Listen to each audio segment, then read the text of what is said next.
2008 میں فوجی ڈکٹیٹر پرویز مشرف کو رخصت کر کے پہلی بار صدر بننے والے آصف علی زرداری ایک بار پھر ایوان صدر کے مکین بن چکے ہیں۔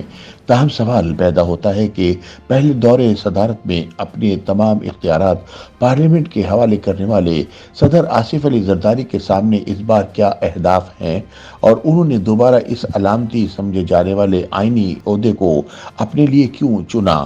اس حوالے سے گفتگو کرتے ہوئے صدر آصف علی زرداری کے سابقہ سیکرٹری سلمان فاروقی کا کہنا ہے کہ آصف زرداری کا یہ دور پہلے دور سے کئی حوالوں سے مختلف ہے۔ پہلے دور میں وہ خود وزیر اعظم اور وزراء کا چناؤ کرتے تھے، جبکہ 3 صوبوں میں ان کی اپنی حکومت قائم تھی، اور انہوں نے تمام اختیارات بھی وزیر اعظم، عدلیہ اور صوبوں کو تفویض کر دیے تھے۔ اس بار جب وہ منصب صدارت پر بیٹھیں گے تو بلاول بھٹو کے یہ الفاظ درست ہیں کہ ان کے پاس برطانوی بادشاہ جیسے اختیارات ہوں گے۔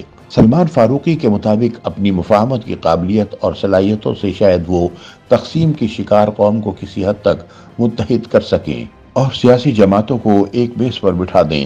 ان کے مطابق آصف علی زرداری صوبے کے مفادات کا خیال رکھتے ہیں، اور یہی وہ نقطہ ہوگا جس پر پی ٹی آئی ان کے قریب آئے گی، اور وہ اس جماعت کو بھی ساتھ ملا کر ملک میں سیاسی استحکام کے ذریعے معاشی استحکام کی راہ ہموار کر سکیں گے۔ دوسری جانب سینئر صحافی نصرت جاوید کے مطابق اس وقت آصف زرداری کے سامنے منزل یا ہدف تو معاشی استحکام ہے، تاہم جب وہ پہلی بار صدر بنے تو ان کے دیگر ممالک سے مراسم بڑھے، اور انہوں نے پاکستان پیپلز پارٹی کے دور میں اہم منصوبوں کی راہ بھی ہموار کی۔ یہ آصف علی زرداری تھے جنہوں نے سی پیک جیسے منصوبے کی بنیاد رکھی اور چین کے کئی دوروں میں اس منصوبے کے خط و خال پر کام کیا۔ ان کے مطابق اس بار بھی آصف زرداری کا یہ ہدف ہوگا کہ سی پیک منصوبے کو دوبارہ پٹری پر لایا جائے اور بیرون ملک سے زیادہ سرمایہ کاری پاکستان لائی جائے۔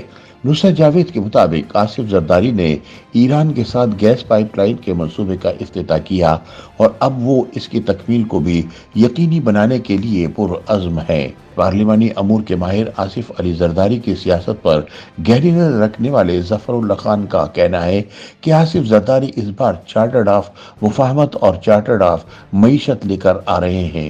ان کے مطابق آصف زرداری کا یہ ویژن کہ اس ملک میں صحیح رعایت کا مستحق یہاں کا کسان ہے، کیونکہ پاکستان ایک زرعی ملک ہے اور وہ اب زرعی شعبے کو ریلیف دینا چاہتے ہیں، کیونکہ یہاں سے ہی میلوں کو گنا جاتا ہے۔ تاہم سی پیک آصف زرداری کی نظر میں رہے گا۔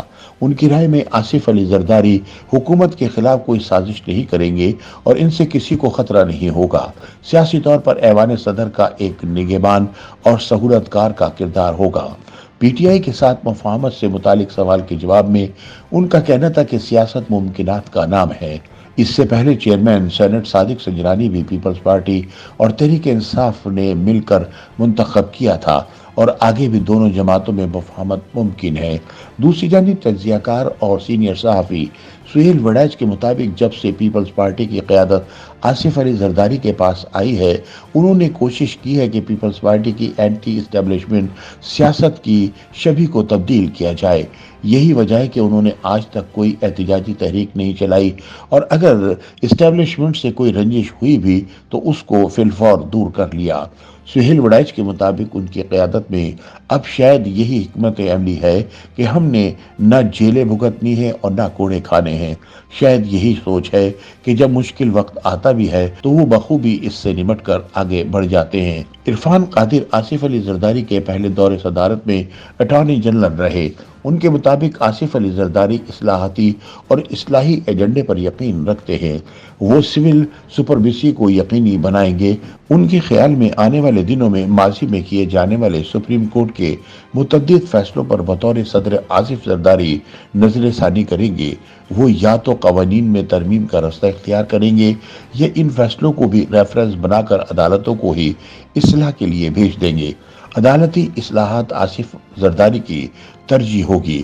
عرفان قادر کے مطابق آصف زرداری کے اس ایجنڈے پر شریف برادران بھی ان کا ساتھ دیں گے، کیونکہ وہ بھی ایسی مداخلت سے ماضی میں ڈسے جا چکے ہیں۔